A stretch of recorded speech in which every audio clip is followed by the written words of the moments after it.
یزیدیوں نے اٹیک کیا خانہ کعبہ پر، مکۃ المکرمہ پر. ادھر غلاف کعبہ جل رہا تھا، ادھر حرمت کعبہ کو پامال کیا جا رہا تھا. ادھر 63 ہجری 15 ربیع الاول کی تاریخ تھی. یزید شام کے شہر حمص میں موت کے گھاٹ اتر رہا تھا. یزید کے مرنے کی خبر جیسے ہی حضرت عبداللہ ابن زبیر کو ملی، حضرت عبداللہ ابن زبیر نے یزیدیوں کو للکارا کہ اب تو تیرا بادشاہ مر چکا ہے، اب تیری خیریت نہیں ہے. یزیدیوں پہ حملہ کر دیا. یہ یزیدی مکے سے بھاگ کھڑے ہوئے. مکہ اور مدینہ پر حضرت عبداللہ ابن زبیر نے اپنا کنٹرول کر لیا.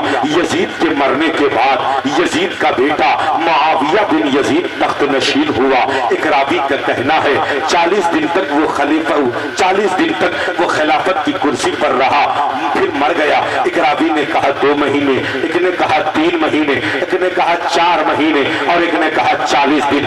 روایت دیگر مگر یہ کم مدت میں یہ معاویہ بن یزید مر گیا. یہ تو بیٹا یزید کا تھا مگر کچھ دینداری اس کے اندر تھی. جب اس کے مرنے کا وقت آیا تو لوگوں نے اس سے کہا کہ آپ اپنے جانشین کے بارے میں کسی کا اعلان کر دیجئے. تو معاویہ بن یزید نے کہا جس حکومت میں لذت نہ ہو اس کے لیے ہم کسی کو جانشین کیا بنائیں، جس میں کوئی لذت نہ ہو اس کے لیے ہم کسی کو جانشین کیا بنائیں. جو خون امام حسین کو بہا کر جو حکومت کو حاصل کیا گیا ہو اس کے لیے کسی کو جانشین کیا بنائیں. یزید کے بیٹے کا زمانہ اب ختم ہو رہا ہے. مروان بن حکم یہ وہی ظالم تھا جو حضرت امام حسین کے ساتھ اس وقت بدتمیزی کر رہا تھا جب امام حسین مدینہ میں ولید بن عقبہ کے پاس گئے تھے. تب یہ مروان بن حکم ہے. اس سے پہلے اس نے بدتمیزی کب کی تھی؟ جب حضرت امام حضرت عثمان غنی کے مہر کو چڑا کر اور ایک خط لکھا تھا جس خط سے بہت بڑا فساد آیا تھا اور اسی فساد کی وجہ سے حضرت عثمان غنی کی شہادت ہوئی تھی. یہ وہی مروان بن حکم ہے. امیہ قبیلے کا یہ بھی رہنے والا ہے. امیہ قبیلے سے اس کا بھی تعلق ہے. اس مروان نے کیا کیا؟ اپنی سیٹنگ کر کے لوگوں کو فیور میں کر کے مصر میں، شام میں، کوفہ میں، عراق میں اور ان تمام جگہوں پر بصرہ کے علاقوں میں اپنی حکومت بنا لیا اور اپنی حکومت کو چلاتا رہا. 65 ہجری کے اخیر میں یہ مروان کا انتقال ہوتا ہے. مروان مر جاتا ہے. مروان کے مرنے کے بعد مروان کا بیٹا عبد الملک بن مروان خلافت کے باغدور کو سنبھالتا ہے. یہ ملک بن مروان 64 میں، یہ مروان بن حکم 64 کے شروعات میں یہ مرتا ہے. مروان کے مرنے کے بعد ملک بن مروان نے اپنے خلافت کے باغدور کو سنبھالا. یہ مروان کا بیٹا تھا عبد الملک بن مروان اس کا نام تھا. جب یہ بادشاہ بنا نا تو ان دنوں یہ گیا حج کرنے. کہاں گیا؟ حج کرنے گیا. لاہو لشکر کے ساتھ گیا، وزیروں کے ساتھ گیا، بڑے تام جھام کے ساتھ گیا. یہ گیا حجر اسود کو بوسہ دینے.